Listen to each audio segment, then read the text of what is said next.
겠습니다. 빌립보서 2장 12절부터 18절 말씀입니다. 빌립보서 2장 12절부터 18절 말씀입니다.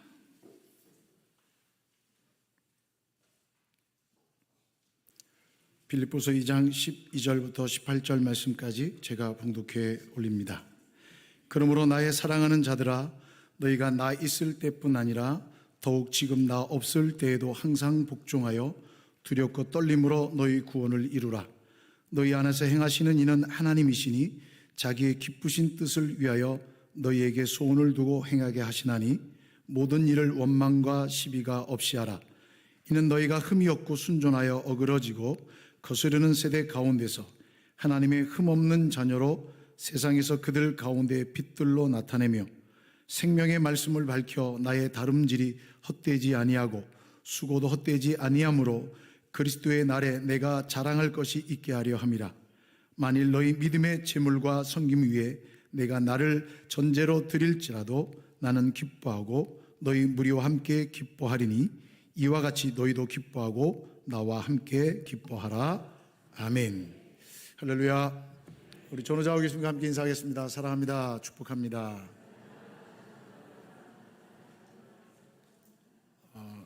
일부 때는 이런 인사를 안 했는데요. 찬양을 듣고 나니까 그런 인사를 하고 싶었어요. 우리 한 번만 더 인사했으면 좋겠어요. 두 사람씩. 하나님이 보아사 우리나라 만세.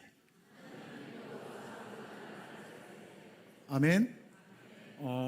찬양을 듣는데 찬양을 함께 한지 듣는 게 아니죠. 같이 찬양께 함께 영광 올려드리는데 제가 그 학부 때 배웠던 한국 기독교 역사라고 하는 그 과목이 생각이 난 거예요. 근데 그때 처음으로 우리 교수님이 김영석 교수님이 계셨는데 그분이 그런 말씀하는 거예요. 이제 저희 신학대학이잖아요. 예배 때마다 애국가를 부른 걸 아십니까? 그러는 거예요. 에이? 이게 처음 듣는 얘기였어요. 1학년 때, 신학 1학년 때. 아니, 무슨 교회에서 애국가를 불러요? 이제 그랬어요. 그랬더니 우리나라가 일제강점기 때였잖아요. 그때 교회에서 예배를 드릴 때마다 교회에서 뭘 했냐면 애국가를 부른 거예요. 애국가. 그래서 태극기, 국기에 대한 경례도 하고 그래서 예배당에 이 태극기 있는 교회들이 있어요. 예. 이 태극기 부대 때문에 이 태극기가 이상해져가지고 그런데 여러분 진짜 태극기는 대한민국을 상징하는 거 아닙니까? 태극기 부대가 아니라 온 백성이 다 태극기에 대한 그 감동이 있잖아요. 감동이. 그리고 이제 그 일제강점기 또 6.25라고 하는 민족 동전 상잔의 비극 속에서 한국 교회가 나라 민족을 위해서 기도하고 하나님 앞에서 늘 이 민족이 그런 나라 되기를 소망하고 지금까지 왔잖아요. 그죠? 근데 잊어버린 거예요, 우리가. 너무 고맙습니다. 다시 한 번 더 호국 보훈의 달이기 때문에 또 일깨워 주셔서 너무 감사합니다. 우리 또 지난주 또 말씀 부흥회를 통해서 하나님의 큰 은혜를 경험했습니다. 정말 모든 영광 하나님께 올려드립니다. 올해 바쁜 일정 속에서도 정말 여러분 같이 믿음으로 함께 동참해 주시고 또 본질로 돌아갑시다 라는 주제로 함께 말씀 부흥회를 통해서 우리가 하나님이 기뻐하시는 이 믿음의 본질로 말씀으로 돌아가는 그런 은혜가 있기를 주님의 이름으로 축복합니다. 저는 그래서 오늘 또 다시 여러분들과 함께 다시 말씀으로 다시 복음을 하는 이런 주제를 가지고서 함께 말씀을 좀 나눠봤으면 좋겠습니다. 사도 바울이 빌립보 교회 성도들에게 편지를 쓴 내용을 살펴보면 사도 바울이 빌립보 교회 성도들에게 감사하는 마음을 지울 수 없었던 것을 읽을 수 있습니다. 왜냐하면 사도 바울이 복음을 전할 때 텐트메이커, 그래서 이 자비량 선교사로 이렇게 일을 했지만 사실 그 모든 비용들을 감당하기는 쉽지 않았을 것입니다. 자, 그때 힘들고 어려울 때 빌립보 교회 성도들이 선교 헌금을 모아서 연보를 모아서 빌립보 교회 담임 목사님인 에바브로디도를 통해 사도 바울에게 찾아와 선교 헌금을 전달하고 합니다. 이게 얼마나 큰 기쁨입니까? 이방인 교회 아닙니까? 빌립보 교회가. 그런 교회가 복음 사역에 함께 헌신할 수 있는 일들을 동참하고 있는 것을 볼 때 사도 바울은 너무너무 감사했죠. 그래서 여러분 우리가 읽지 않았지만 1장 3절 말씀해 보면 내가 너희를 생각할 때마다 나의 하나님께 감사한다 이렇게 기도해요. 여러분, 이게 얼마나 대단합니까? 그러니까 하나님 앞에 늘 빌립보 교회를 생각하고 하나님께 감사의 고백을 드리죠. 4절 말씀도 보면 너희를 위해 항상 간구한다, 기도한다라고 기록하고 있습니다. 얼마만큼 빌립보 교회를 향한 사도 바울의 사랑과 또 애정이 묻어나는 표현인지 모르겠습니다. 8절도 보시면 내가 그리스도의 심장으로 너희를 사랑한다. 이 이루 말할 수 없는 사랑의 극치의 표현을 하죠. 그리스도의 심장으로, 예수님의 마음으로, 심장으로 너희들을 사랑한다라고 사도 바울이 이렇게 고백하고 있습니다. 이건 굉장히 사도 바울과 이 빌립보 교회 성도의 관계가 돈독함을 볼 수 있죠. 그런데 성경을 쭉 읽다 보니까 사도 바울이 에바브로디도 목사님을 통해서 들은 빌립보 교회 성도들의 상황이 뭔가 석연치 않은 그런 부분들이 있었던 것 같아요. 그래서 1장 27절 말씀에 보면 사도 바울이 갑자기 강한 어조로 얘기합니다. 오직 너희는 그리스도의 복음에 합당하게 생활하라, 이렇게 얘기합니다. 내가 너희들한테 듣고 싶은 말은 나한테 헌금을 보내주는 것도 참 고마운데 정말 내가 듣고 싶은 말은 다른 게 아니다. 복음을 위해서 교회가 한 마음으로 협력한다라는 소식을 듣고 싶다. 이렇게 사도 바울이 이야기를 합니다. 그리고 2장에 들어와서 사도 바울은 그 내용을 좀 더 구체적으로 얘기하는데 2장 2절 말씀에 보면 마음을 같이하여 같은 사랑을 가지고 뜻을 합하여 한 마음을 품어 3절 아무 일에든지 다툼이나 허영으로 하지 말고 오직 겸손한 마음으로 각각 자기보다 남을 낮게 여기고. 교회 안에 뭔가 문제가 있어요. 그런데 어떤 일이 있냐? 자기를 드러내는 거예요. 나를 알아줬으면 좋겠다는 거예요. 그러니까 별거 아닌데 도토리 키즈 얘기하고 있는 거예요. 내가 내보다 낫다. 내가 너보다 힘이 있다. 내가 너보다 능력이 있다. 내가 너보다 이 교회 오래 다녔다. 내가 대표다. 이런 이야기들이 오고 간 것 같아요. 빌립보 4장 2절 말씀에도 보면 두 사람의 이름을 콕 집어서 얘기합니다. 유오디아를 권하고 순두개를 권하노니 주 안에서 같은 마음을 품으라. 여러분, 이 말씀은요, 두 사람이 교회 안에서 다투고 있었던 거예요. 다투고 있는데 왜 다투겠어요? 이런 큰일로 다투면, 진리 문제로 다투면은 교회가 큰 어떤 뭐랄까요, 영적으로 강해지는데 이건 그게 아니고 헤게모니 싸움 하는 거예요. 그래서 도토리 키재기 하다 보니까 교회가 분란이 되고 문제가 된 거죠. 그러니까 사도 바울이 그런 얘기를 듣고 연락한 거예요. 편지를 쓰면서 유오디아를 권하고 순두개를 권하노니 같은 마음을 품어라. 주 안에서 같은 마음을 품을 것을 이야기하고 있습니다. 제가 교제하고 있는 목사님의 한 교회 소식을 들었어요. 어느 교회인지 제가 밝힐 수는 없지만 그 교회도 큰 문제가 생겼어요. 근데 얘기를 들어보면 큰 문제가 아니에요. 뭐냐면 권사님 두 사람이 싸우는 거예요. 그래가지고 자기 편 다 해달라는 거예요. 자기 편. 거기에 또 장로님들까지 협세가 돼가지고, 왜? 아내니까. 교회가 난리가 났어요. 난리가 나서 제가 그냥 관심 끊었어요. 제가 5월 중순에 초순에 들었거든요. 제가 관심을 끊었어요. 제가 자주 가는 곳이기도 한데 관심을 끊었어요. 여러분, 그 문제는 그냥 죽고 살 일이라면 바깥에 나서 둘 중에 한 사람 죽으면 끝날 거예요. 안 죽이는 거 보면 죽고 살 일은 아니에요. 그럼 결국 무슨 얘기예요? 헤게모니 싸움이에요. 빌립보 교회도 그런 문제들이 있어요.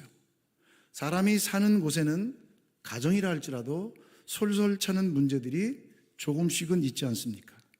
빌립보 안에도 그런 일들이 있었어요. 그래서 빌립보서를 읽어보면 어울리지 않는 표현들이 나와요. 혼란, 분열, 시비, 원망, 다툼, 허영, 이런 이야기들이 나옵니다. 그래서 사도 바울이 뭐라고 하냐면 복음에 합당하게 생활하라 라고 권면합니다. 이 말은 다른 게 아니에요. 복음에 어울리는 생활을 해라, 그리스도인답게 살아라, 명령입니다. 명령. 또 다른 말로 하면 정신 차려, 이 얘기입니다. 너희들은 지금 그럴 때가 아니야 라고 말하고 있는 것입니다. 세상 사람들처럼 살지 말라는 겁니다. 세상과 달리 차별되어 있어야 한다는 얘기입니다. 예수 믿는 사람, 구원받은 감격과 기쁨이 있는 사람, 천국을 소망하는 사람, 하나님의 말씀으로 새롭게 되기를 소망하는 자, 주 그리스도의 십자가의 보혈로 거룩하게 된 자, 주님을 따르기로 작정한 제자, 이들은 세상과 달라야 한다라고 얘기합니다. 물론 다른 사람들과 다르게 살아야 하기 때문에 불편할 수도 있고 또 불편하게 살 수밖에 없습니다. 여러분, 삶의 방식이 다르고 생각이나 가치 기준이 다른 사람들과 어떻게 하나 되어서 한 마음으로 살아갈 수 있겠습니까? 그래서 사도 바울은 그렇게 교회 공동체가 삶의 방식이나 생각이나 가치나 우선순위가 다른 사람들이 모여서 한 마음이 될 수 있는 방법이 뭐냐라고 하면서 5절부터 11절 말씀에 보면 예수님의 십자가에 순종하신 그 얘기를 얘기합니다. 여러분, 5절부터 11절 말씀에서 강조해주고 있는 말씀이 뭔지 아십니까? 복종입니다. 복종. 6절 말씀 보세요. 6절. 예수님처럼 살아야 한다는 거예요. 그는 근본 하나님의 본체시나, 이 말은 다른 게 아닙니다. 예수님은 하나님이시고 예수님은 하나님의 천지 창조하실 때 같이 천지를 창조하신 전능하신 분이신데 하나님과 동등되는 것을 포기하시고 뭐라고 되어 있냐면 오히려 5절 7절입니다. 자기를 비워 종의 형체를 가지사 사람들과 같이 되셨고 사람의 모양으로 나타나사 자기를 낮추시고 죽기까지 복종하셨으니 곧 십자가에 죽으심이라. 예수님은 하나님의 구원 계획에 순종하시고 복종하시기 위해 스스로 낮아지시고 겸손하게 하나님의 뜻에 순종했다라고 말씀하고 있습니다. 여러분, 예수님의 순종과 복종을 통해 십자가의 보혈의 은혜로 구원받은 하나님의 사람들이라면, 하나님의 몸된 교회 공동체라면 겸손해야 한다라고 사도 바울은 얘기하고 있습니다. 그러면서 사도 바울은 오늘 본문에서 아주 강력하게 메시지를 던집니다. 12절 말씀 보십시오. 그러므로 나의 사랑하는 자들아, 너희가 나 있을 때뿐만 아니라 더욱 지금 나 없을 때에도 항상 복종하여 두렵고 떨림으로 너희 구원을 이루라, 이렇게 말씀합니다. 오늘 본문의 강조가 복종인데요, 복종이 해석 번역상으로 너무 뒤에 가 있어요. 이렇게 번역하는 게 맞아요. 앞에 가는 게 맞아요. 그러므로 나의 사랑하는 자들아, 너희들이 항상 복종하지 않았느냐? 나 있을 때뿐만 아니라 지금 나 없을 때도 두렵고 떨림으로 복종하여 너희 구원을 이루라라고 사도 바울이 이야기하고 있습니다. 사도 바울이 왜 빌립보 교회 성도들에게 감사하는 마음이 그토록 큼에도 불구하고 이런 말을 하고 있을까요? 바울이 안타까운 심정으로 빌립보 교인들에게 예전처럼 구원을 위해 애쓰고 노력하기를 당부하고 있는 모습을 보면 빌립보 교회가 처음 세워졌을 때의 그 복음의 열정과 그 신앙의 깊이가 퇴보한 거예요. 퇴보.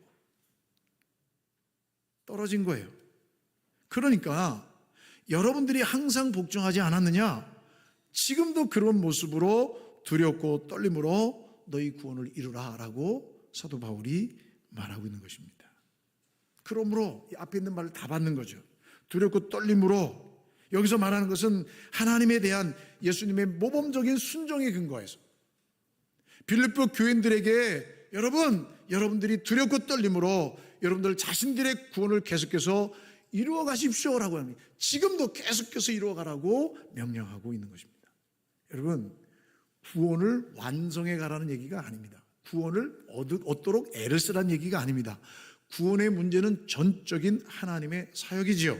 즉, 이 말은 다른 게 아닙니다. 예수 그리스도로 말미암아 구원받았으면 구원받은 하나님의 백성들로 천국에 이를 때까지 그 구원의 모습을 날마다 새롭게 세워나가라, 영적인 성숙을 위해 힘쓰라라고 명령하고 있는 것입니다. 여러분, 예수 그리스도를 믿음으로 구원받은 사람들은요, 매 순간마다 하나님의 말씀에 대한 순종이 뒤따라야 합니다. 하나님의 말씀에 대한 순종, 그냥 우리가 얘기하는 순종 정도가 아니라 두렵고 떨림이 있어야 한다는 얘기입니다. 하나님의 말씀에 대해서 성도들이 부단히 계속해서 성화되어 가야 한다라는 거예요. 여러분, 거룩함은 그냥 가만히 있으면 거룩해지는 것이 아니라 거룩함은 추구해야 합니다. 거룩함은 노력해야 된다는 얘기입니다. 그리고 거룩함은 단단히 붙잡는 경쟁력이 있어야 한다는 겁니다. 여러분, 내가 놓치면 다른 사람이 잡는 거예요. 다른 사람이 잡으면 내가 못 잡는 거예요. 그러니까 여러분, 경쟁력이 있어야 한다는 거죠. 이건 싸움이에요. 경주예요. 경주. 거룩함은 하나님 나라 이를 때까지 이 성화의 모습을 끝까지 지키려고 애를 써야 되는 거죠. 그런데 이 구원을 이루어가는 데 필요한 그러한 성도들의 자세와 태도가 뭐냐? 두렵고 떨림이라는 거예요. 자, 그러면 두려움과 떨림이란 말의 의미가 뭔가 헬라어 원어를 찾아봤어요. 그랬더니 두려움이란 말은 놀람, 당황 이런 의미가 있어요. 그런데 2차적인 의미는 어떤 의미냐? 경외, 존경이라는 얘기예요. 그냥 놀라서 놀라는 것만 되는 게 아니라 경외와 존경, 하나님의 준엄한 말씀 앞에 서서 나는 누구인가를 아는 거예요. 떨림이라는 것은요, 전율하는 두려움인데 막 무서워서 발쩍 드는데 2차적인 의미는 어떤 거냐? 떨려서 너무 두려워서 경외의 심을 갖고 서 있는 거예요. 그러니까 두려움과 떨림은요, 하나님의 말씀에 대한 경외와 그 말씀에 대한 복종을 의미하는 겁니다. 이러한 자세가 하나님 앞에서 성도가 가져야 할 기본 자세고 하나님의 말씀 앞에 서야 할 성도들의 기본 자세지요.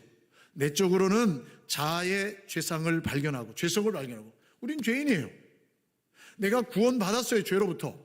그럼 죄를 안 짓는 게 아니에요.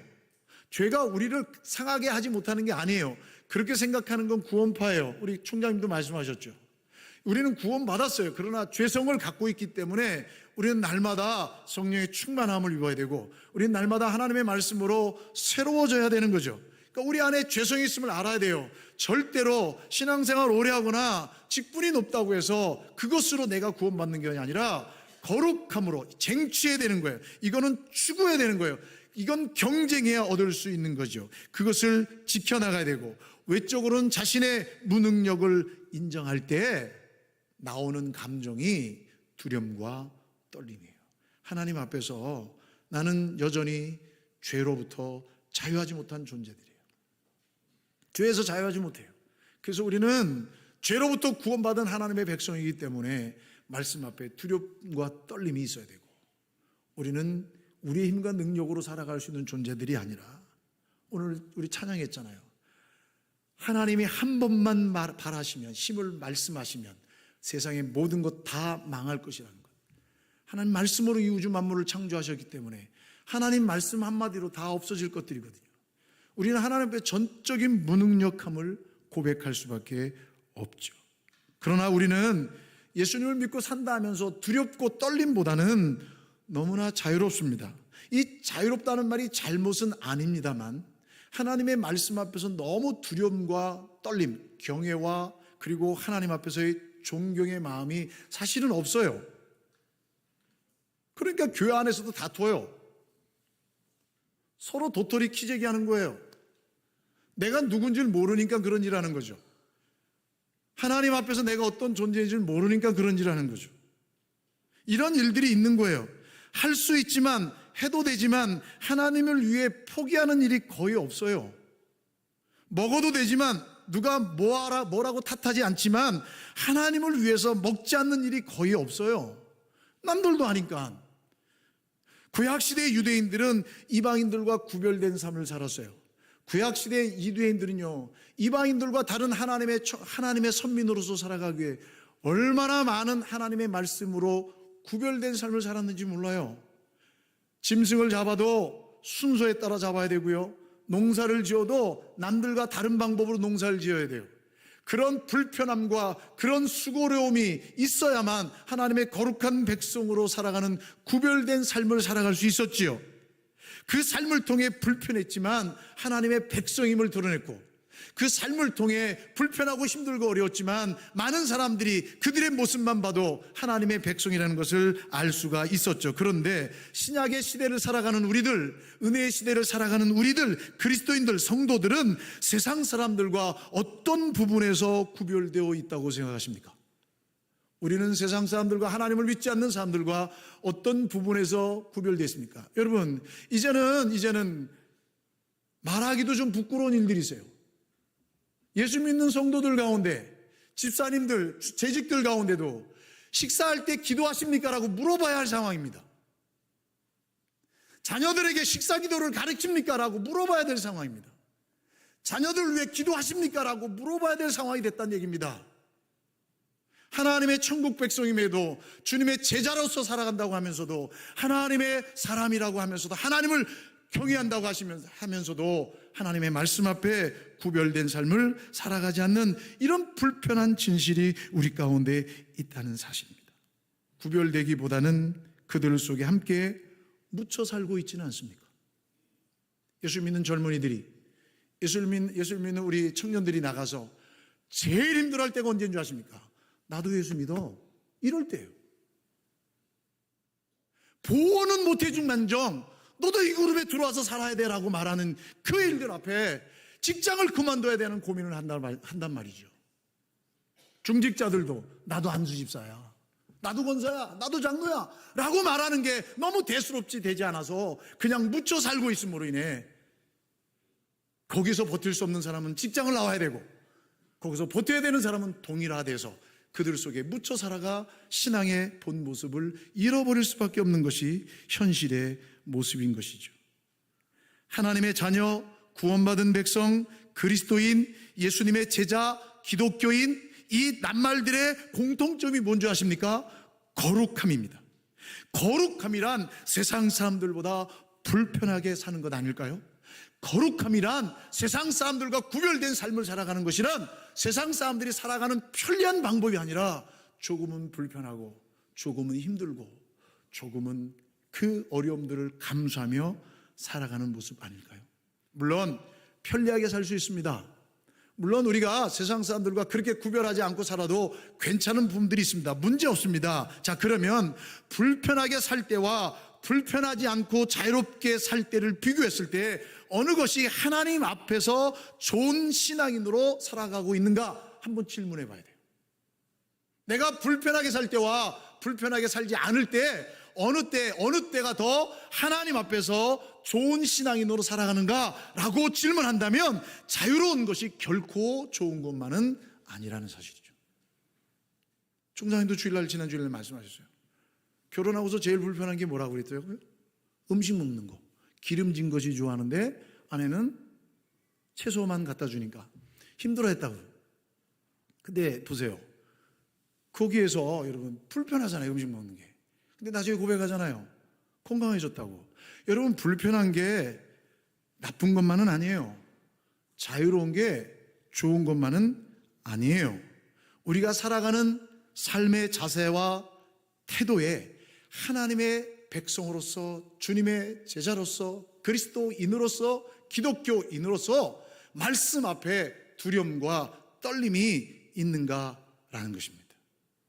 세상 사람들이 하는 대로 다 하면서 살아가지 않겠다라는 마음의 결정과 다짐이 있느냐는 거예요. 그래서 주일날 왔을 때 하나님 앞에서 탄식하는 거예요. 하나님, 제가 하나님의 백성입니까? 탄식이 있어야 되는 거예요. 하나님, 제가 제자입니까? 탄식이 있어야 되는 거예요. 하나님, 내가 구원받은 하나님의 백성입니까? 하나님, 이렇게 살아서 내가 하나님의 나라 이룰 수 있겠습니까? 라는 이 탄식이 우리 가운데 있어야 되는 거예요. 지금은 예수 믿는 사람이기 때문에 안 하는 것이 거의 없습니다. 예수 믿는 사람이나 예수 안 믿는 사람이나 하는 행동은 다 똑같습니다. 예수 믿는 사람이기 때문에 불편한 것이 없습니다. 왜요? 똑같이 하기 때문에. 먹는 것이든 인생을 즐기는 것이든 나의 성장을 위해 준비하는 것이든 어떻게 하면 하나님을 잘 섬길까? 어떻게 하면 먹든지 마시든지 무엇을 하든지 하나님의 영광을 위해서 할까라고 하는 초점이 마음의 결단이 없어졌다는 게 아니 흐려졌다는 겁니다.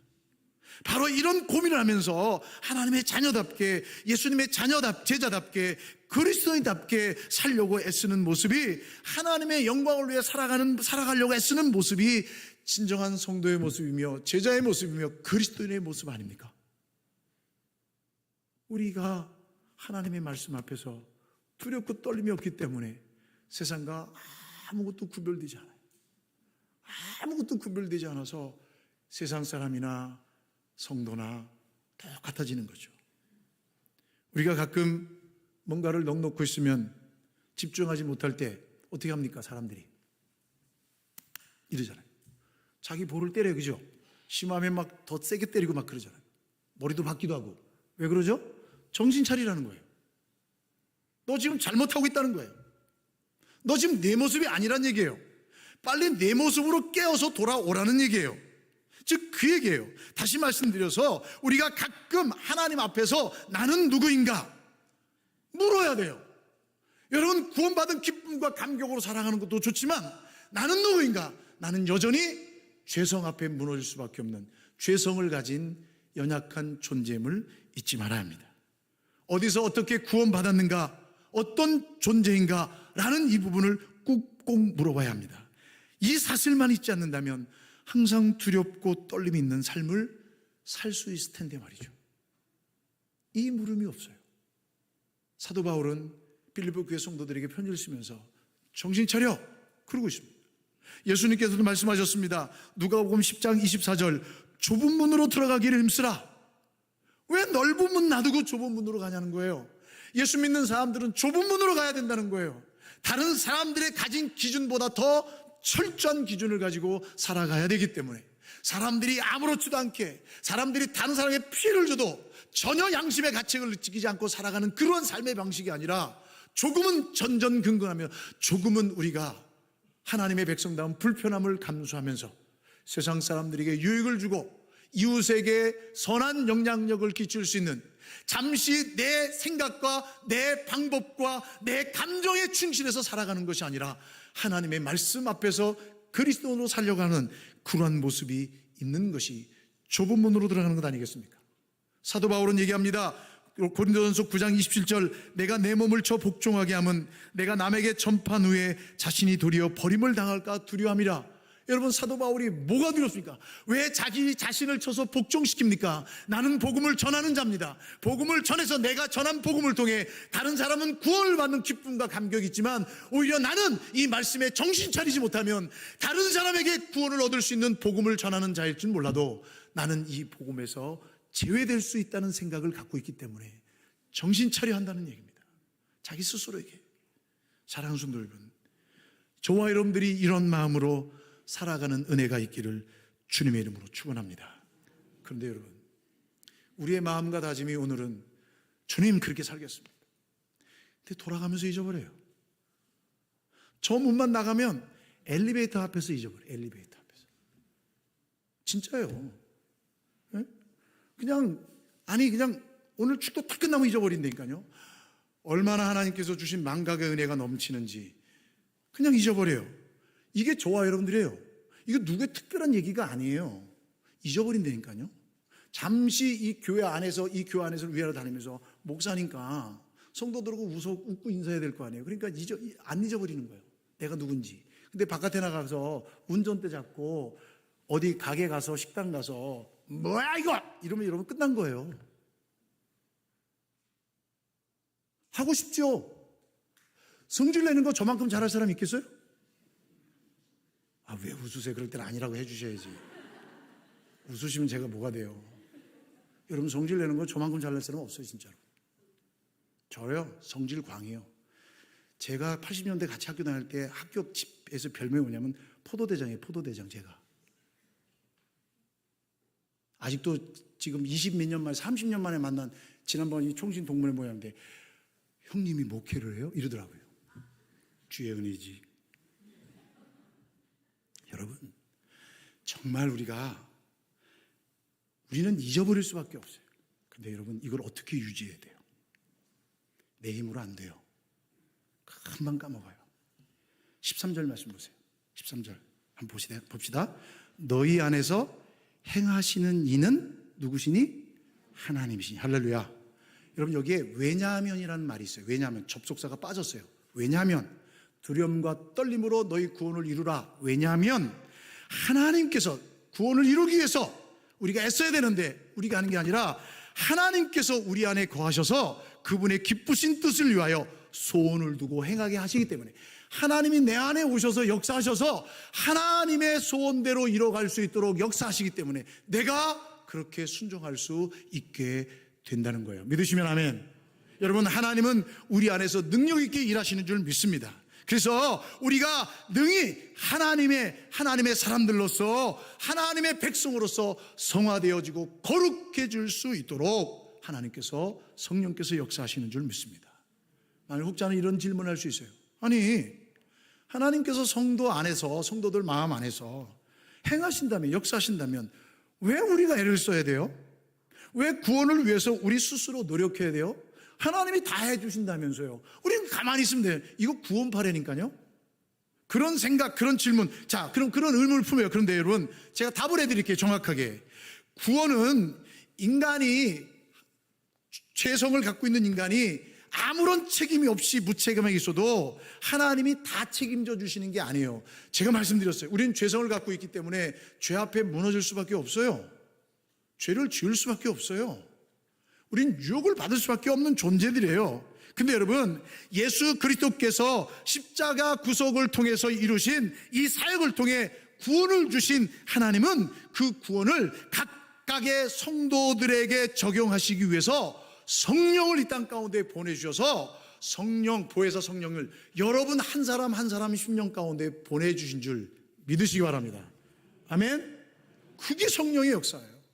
그게 예수님이 보내신 보혜사 성령의 역사예요. 보혜사 성령님께서 이 공동체에만 임해 계시는 것이 아니라 이미 구약시대 공동체 속에, 이 우주 만물 속에 임재하신 하나님께서 각자의 성도의 심령 가운데 임재하셔서 역사하시고 순종케 하시고 구원의 완성을 이루도록 인도해 주시는 줄 믿으시기를 주님의 이름으로 축복합니다. 그래서 우리가 하나님의 뜻에 순종하도록 역사하시는 거예요. 그러니까 하나님의 역사. 그러면서 사도 바울은 빌립보 교인들에게 어떤 자세로 살아가야 되는지 말하고 있는데 14절 말씀 보세요. 모든 일을 원망과 시비가 없이 하라, 이렇게 말하고 있습니다. 원망과 시비. 원망이 뭔가라고 물어봤어요.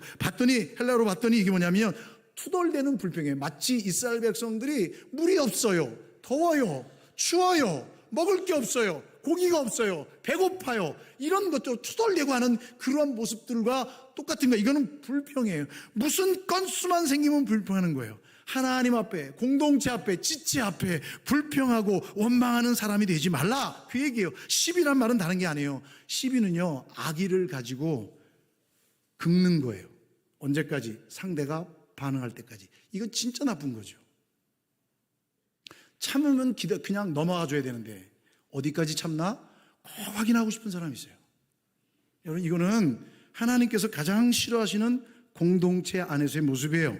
공동체 안에서는 모든 일에 원망과 시비가 없이 하라라고 말해 주세요. 왜 이런 일이 있는가? 아마도 교회 안에 잘못된 영향력이 있었나 봐요. 3장 2절 말씀에 보면 사도 바울이 아주 그냥 강한 어조로 얘기해요. 개들을 상가라, 이렇게 얘기해요. 그때 당시에 거짓 교사들이 들어와서 이 빌립보 교회 성도들을 혼란에 빠뜨렸어요. 그러니까 그들을 향하면 개들을 상가고 행악하는 자들을 삼가라 라고 얘기하고 있는 거예요. 그래서 사도 바울은 첫째도 겸손, 둘째도 겸손, 서로 겸손하라는 거예요. 그리고 서로 용납하라는 거예요. 시비거리를 찾자면 한도 끝도 없어요. 여러분, 문제거리, 불평거리, 원망거리를 찾자면 한도 끝도 없어요. 그런데 모든 것이 주님 안에서 다 은혜. 여러분, 어제 그 모습을 좀 봤어요. 얼마나 힘든 일인데요, 그게. 텐트를 쳐놨지만 땡볕에, 여러분. 아이스크림 빙수는 팔려서 좋겠지만 그 안에는 땡볕이에요, 땡볕. 근데 그 안에서 하하호호 하면서 그 은혜를 나누는 거예요. 예? 나중에 다 정리하고 결산하고 계시더라고요. 그랬더니 어떠세요? 많이 팔렸어요? 했더니 너무 좋아요. 뭐가 좋아요? 아유, 물건 팔고 돈 만지는 재미죠. 그래서 제가 그랬어요. 아니, 참 웃기네요, 권사님. 그랬어요. 웃기네요. 왜? 아니, 돈 1,000원짜리 하나 못 갖고 가면서 그거 다 결산해가지고 다 넘길 거잖아요. 뭐가 그렇게 좋아요? 그랬더니 이분이 하나님의 일을 위해 섬기잖아요. 아멘? 모든 분이 다 똑같아. 하나 팔아주세요. 찬양대 계신 분들 막 목소리 내가지고 막 이러면서 어제 팔더라고요. 에? 무뼈 닭발 사세요. 과일, 컵과일 사세요. 가리비 좋았다. 순대, 떡볶이 막 난리가 났어요. 막 1,000원 깎아달라면 안 돼요. 제가 깎아주랬더니 목사님 그럼 재미없어서 안 돼요. 아니 자기 돈도 아닌데 왜요? 하나님의 일을 위해, 하나님 앞에 헌신하기 위해. 여러분 불평거리 진짜 많아요. 물을 갖다 줘요, 밥을 갖다 줘요. 어제는 또 일찍 끝난 품목들이 많아서 배고랐을 거야 아마. 뭔가 먹으러 갔을 때 없었을 거예요. 없었어요. 근데 밥을 줘요. 끝나고 무슨 선물을 줘, 일당을 줘. 아무것도 없는데 감사. 할렐루야. 여러분 그게 진짜 그 모습이거든요. 사도 바울이 빌립보 교회 성도들 안에서 그런 하나님의 말씀이 아닌 것들로 인해 현혹되어서 원망과 시비가 나타나지 않도록 하라는 거예요. 원망은 개인적으로 하나님의 의를 이루지 못해요. 원망은 하나님 앞에 감사가 안 되기 때문에 하나님의 의를 이루지 못하고요. 시비는요 교회를 무너지게 만들어요. 교회가 큰 문제로 무너지지 않아요. 큰 문제 생기면요 성도들이 합심해 기도해요. 그런데 작은 시비거리가 생기면 무너지게 되어 있어요. 원망과 시비가 없어요. 왜 그렇게 살아야 돼요? 사도 바울이 이유를 얘기합니다. 15절 말씀 보세요. 15절 다 같이 읽어봅시다. 시작. 이는 너희가 흠이 없고 순전하여 어그러지고 거스리는 세대 가운데서 하나님의 흠없는 자녀로 세상에서 그들 가운데 빛들로 나타내며, 이게 무슨 얘기냐면 하나님의 백성들로서 비판받지 말고, 그리고 혼합되지 않은 거룩한 자녀들로서 뒤틀려 있는 이 세상 속에서 무엇이 되라? 빛이 되라. 할렐루야. 여러분 예수님께서 이미 우리에게 뭐라고 그러셨어요? 너희는 세상의 빛이라. 믿으십니까? 빛이 되라가 아니에요. 너희는 세상의 빛이라. 이미 빛이에요. 그러니까 빛으로서 살아가는 거예요. 그래야 세상 사람들에게 선한 영향력을 나타낼 수 있고, 그래야 세상의 빛이 되는 공동체가 될 수 있기 때문에 사도 바울은 강력하게 얘기하는 거예요. 세상 사람들도 교회를 향하여 갖고 있는 기대가 있어요. 그래, 교회 너희만은 좀 변하지 마, 이 얘기예요. 교회 성도들, 그래 너희들만은 그러지 마. 우리들은 그래도 내가 하고 싶은 거 다 해도 너희들만은 그러지 마. 이게 세상의 바람의 바람. 근데 똑같이 해보세요. 교회에 소망이 없어요. 똑같이 해보세요. 교회에 관심이 없어요. 제가 교회 오면서 아침마다 이렇게 맛있게 티타임을 갖는 분들이 계세요. 근데 꼭 티타임과 함께 먹는 과자가 하나 있어요. 구름 과자라고. 담배를 핀다고요. 제가 지나오면서 그랬어요. 아유, 어르신들 옛날에는 교회 앞에서 담배 안 피고 그러셨는데. 옆에서 일러요. 얘네들 좀 혼내주세요 이러는 거예요. 피하시더라고요. 여러분 이 얘기는 뭐냐면, 저는 다른 거 아니에요. 그분들이 바라보는 교회는 아직은 다른 거예요. 여러분 이거 없어지기 전에 우리가 세상에 빛된 삶을 살아야 합니다. 믿으십니까? 그게 복음이 매이지 않는 거예요. 사도 바울은 그걸 때문에 얘기하는 거예요. 그렇게 얘기하고 있는 거예요. 그러면서 사도 바울이 얘기하면 이렇게 얘기하는 거예요. 야, 그래야 내가 하나님 앞에 자랑할 것이 있을 게 아니야. 내가 너희들의 복음을 전했는데 하나님 앞에 가서 내가 내 수고가 헛되지 않고 자랑할 것이 아니냐. 야, 그래 좋아, 너희들 다 좋아. 내가 정말 우리가 주장할 것 다 주장하고 살아간다면 무엇이 되겠느냐라고 얘기하는 거예요. 하나님의 백성이라고 하면서 나만 옳다고 하면 되겠냐? 아니라는 거죠. 여러분 다름을 인정해 주는 거예요. 여러분 인정하고 생각을 바꾸는 것은요 지는 게 아니에요. 이건 성숙해지는 거예요. 내가 옳다고 여기는 것, 여러분 하나님의 진리의 말씀 빼고는요 내가 옳다고 여기는 모든 것들은 틀릴 수도 있다는 유연한 생각과 자세를 가지고 있으면 다툼과 시비와 원망이 없지요. 그렇게 될 수 있기를 주님의 이름으로 축원합니다. 그 사도 바울이 이렇게 마지막으로 그들을 축복해요. 17절 18절 말씀 보세요. 우리 다 같이 읽어봅시다. 시작. 만일 너희 믿음의 재물과 섬김 위에 내가 나를 전제로 드릴지라도 나는 기뻐하고 너희 무리와 함께 기뻐하리니 이와 같이 너희도 기뻐하고 나와 함께 기뻐하라. 이 얘기가 다른 얘기가 아니에요. 야, 너희들이 하나님 앞에 제물되는 삶을 살아간, 그래서 거룩한 산제사가 되는 삶을 살아간다면 내가 이 제물의 마지막 순간인 전제, 내가 부어진다, 그러니까 내가 피가 되어서 뿌려진다. 이 말은 무슨 얘기냐면요, 사도 바울이 조금 있다가 순교할 걸 아는 거예요. 내가 복음을 위해 순교를 한다 할지라도 기뻐한다, 이 얘기예요. 그리고 너희들도 나처럼 그런 기뻐할 수 있는 삶을 살아갔으면 좋겠다라고 말하고 있는 거예요. 나는 그 일을 위해 하나님 앞에 부름받았다. 이 사역을 위해 부름받았고, 너희들은 나를 통해 전해들은 이 말씀을 가지고 교회 공동체가 서로 원망과 시비 없이 한마음 되어서 하나님의 빛된 공동체와 성도의 모습으로 살아가 거룩함을 유지하라. 더 많은 사람들이 너희들의 거룩함을 보고 따라오게 하라. 많은 사람들이 그 거룩함을 보고서 소망을 갖게 하라 라고 말씀하고 있는 겁니다. 누가 이런 삶을 살아갈 수 있습니까? 말씀 앞에 두려움과 떨림이 있는 사람, 하나님의 말씀 앞에 나는 누구이며 어디로부터 구원받은 존재인가를 묻는 사람이 하나님의 말씀에 경외함을 가지고 내 성격, 내 마음, 내 스타일대로 살지 않고 하나님의 사람대로 살아가게 되는 줄 믿습니다. 오늘날 교회 안에는 십자가 없는 영광만을 추구하고 있는 일들이 없는지 우린 좀 돌아봐야 합니다. 만약에 십자가가 없다면, 겸손과 낮아짐이 없다면 다툼과 시기와 이 쟁투만 남아있게 될 것입니다.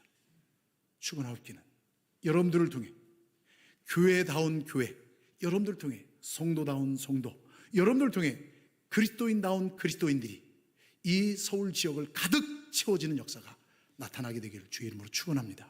우리를 통해 하나님이 영광 받으시고, 우리를 통해 기독교가, 한국교회가 다시 부흥을 경험할 수 있는 은혜가 있기를 주님의 이름으로 축원합니다. 기도하시겠습니다. 하나님 감사합니다. 영원한 생명을 허락해 주시고 사망 가운데서 건져 주심으로 자녀 삼아 주셔서 하나님의 백성으로 살아가게 하시니 진심으로 감사합니다. 주님, 우리는 또다시 이러한 감격과 기쁨이 있음에도 불구하고 또 잃어버리며 넘어집니다. 유혹받습니다. 성령님이여 찾아와 주셨사오니 내 안에 좌정하여 주시고 하나님이 역사하여 주셔서 하나님의 뜻에 합당한 아름다운 결단과 헌신이 있게 하여 주시옵소서. 우리를 통해 살아계신 주님이 증거되어지게 도와주시고, 우리를 통해 교회다운 교회가 세워지게 도와주시고, 우리를 통해 한국교회가 새로운 부흥을 경험할 수 있도록 은혜를 더하여 주시옵소서. 죽어가는 성도들이, 죽어가는 백성들이, 영혼들이 주님 앞에 돌아오는 놀라운 축복의 통로가 되는 우리 모든 믿음의 성도들 다 될 수 있도록 은혜 베풀어 주시옵소서.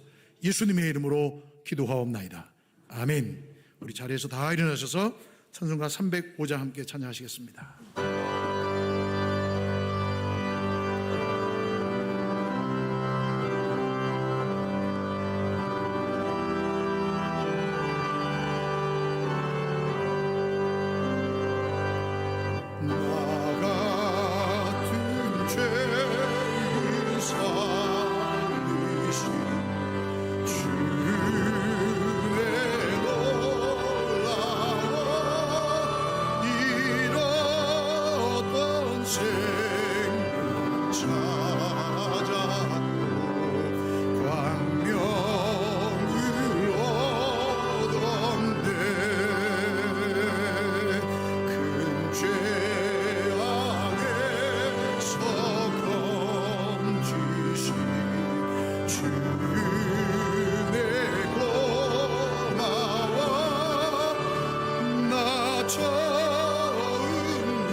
거기서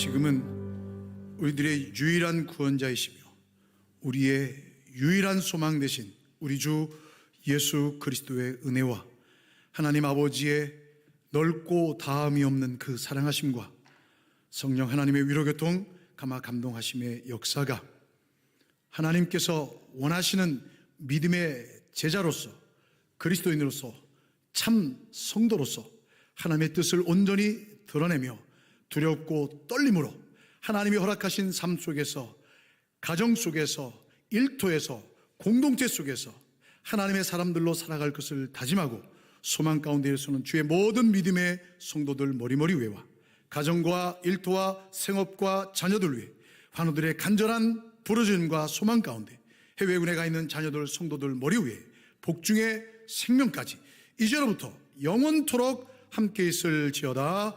아멘.